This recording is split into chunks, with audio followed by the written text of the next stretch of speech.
د اسلام آباد په یو جومات کې د فلمي ستوري ډانس.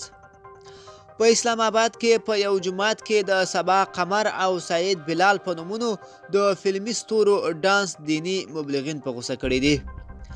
دغه فلمي جوړې د یوې سندرې لپاره د کلیپ جوړولو پر مهال په جومات کې ډانس وکړ او ویډیو یې هم په ټولنیزو رسنیو کې خپره شوه.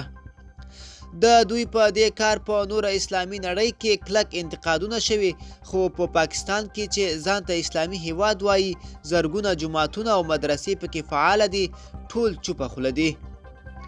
د دې کار پر وړاندې د پاکستان د مذهبي مشرانو چوپتیا په اسلامي هیوادونو کې دینی مبلغین په غوسه کړي او انتقاد کوي چې په پاکستان کې جوماتونه او مدرسې د پوځ په واک کې دي او هر هغه څه چې پوځ کوي څوک یې پر وړاندې نشي راپورته کېدی او مذهب هم د پوځ په ولکه کې دی. دغه فلمي ستوري په جومات کې د ډانس په حالت کې ښکاري او په لوړ غږ موسیقي هم غږوي. ملګرو، دا زموږ حقیقت، زموږ چمتو شوی ویډیو. د لا ښکلو ویډیوګانو لپاره زموږ ځواک ټي وي چینل در سره سبسکرایب کړئ او تر بلې ویډیو ښه وخت.